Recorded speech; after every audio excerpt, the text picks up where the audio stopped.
So this isn't going to be like all the other chicken information you see all over the internet. What I'm going to tell you today is what I have learned from teaching about chickens and keeping chickens for over a decade. I think it's really important stuff, and it's very simple, it's very intuitive, but a lot of people don't talk about it, and I think that it could really help you.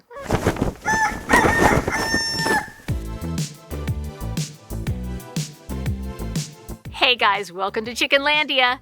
I am a backyard chicken educator here in the Pacific Northwest, but you can call me the president of Chickenlandia. Binky, you have dirty feet. Look at how dirty her feet are. I'm sorry. I gotta put you down, you're too dirty. So obviously what I do every day is I teach people the ins and outs of how to keep chickens, you know, what to feed them, how to clean the coop, and what to do when they're sick. But what I want to talk about today are really just kind of like the rules that I think will be a good foundation for you. And no matter what you're dealing with in the chicken yard, you can kind of keep these rules in your mind. You know, what I want for you is for chicken keeping to feel like second nature, so that you don't have to think too hard about stuff and you can spend more time just experiencing the peace and joy of being among your flock, because that's what it's all about. That's what I think it's all about, is just experiencing peace and joy in the chicken yard and bringing more of that feeling into your life. So the first rule that I want to bring to your attention, it's gonna sound kind of cheesy. I want you to listen to your heart. It is very important to remember that humans have been doing this for a really long time. So it's kind of like already in us, it's in our DNA. And I think we have the tendency, especially in the Western world, to really complicate things and to try and like control everything. But if we just kind of let some of that go and listen to our intuition, I think we will be better off, because inevitably you're gonna come up against a situation where you don't know what to do. And you might go on the internet and ask a question about your situation, and you'll get so many different responses, and people will be very adamant about what you should do, and you won't know what to do because it's so confusing. And in those moments, I really want you to kind of tune in and listen to your intuition and do what feels right to you. Because if it feels wrong, then you probably shouldn't do it. And if you make a mistake, that's okay. You will get through it. Your chickens, your flock will get through it, and you will learn and you will become a better chicken keeper. Okay, the second rule I want you to remember is that chickens belong outside in nature. Walter, you're being too loud. Of course, there are things in nature that can be dangerous, but ultimately, chickens have lived in nature and participated in nature since the beginning of chicken time, okay? And that was a long time ago.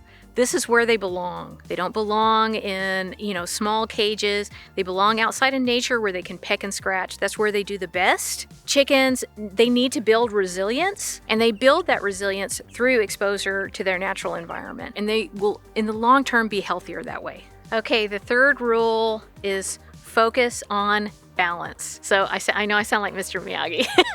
He's my hero, Mr. Miyagi. And he was right, because if we look at our own lives, when we are under a ton of stress, when we are not being balanced with how we eat, with how much sleep that we're getting, and maybe we're doing things to excess that we should not be doing, those are all things that can negatively affect our health. And it's definitely reflected to us in the chicken yard. Some ways that chickens can get out of balance is if they are in a stressed out situation, like let's say they're constantly worried about a predator attack, or they're not getting the right nutrition, or maybe there's some bullying going on in the flock. Those are all things that can negatively affect your flock's health.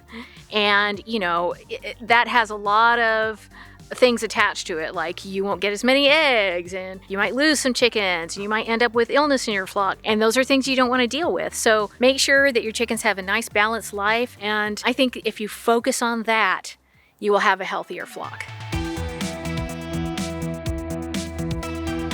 All right, I'm gonna get a lot of flack for this one because I always do, but I think that it is important to choose natural options whenever possible. If you have to go with something synthetic, like some kind of synthetic pesticide or some kind of synthetic medication, there is a time and place for that. But I would not reach for that as your first line of defense unless it's your only line of defense. Everything that you put on or in your chickens, it doesn't stay on them. It goes into the environment. So if you put a synthetic substance on your chickens, let's say every 3 months because you're trying to control something, that might seem like something really great in the short run, but in the long run, you're creating this imbalance with your local ecosystem. And, I have my local ecosystem here, but this is connected to my neighbor's ecosystem, my community's ecosystem, and then the whole world is an ecosystem. So what I do in my little chicken yard has a big effect on the world when you think of it that way. All right, my next one is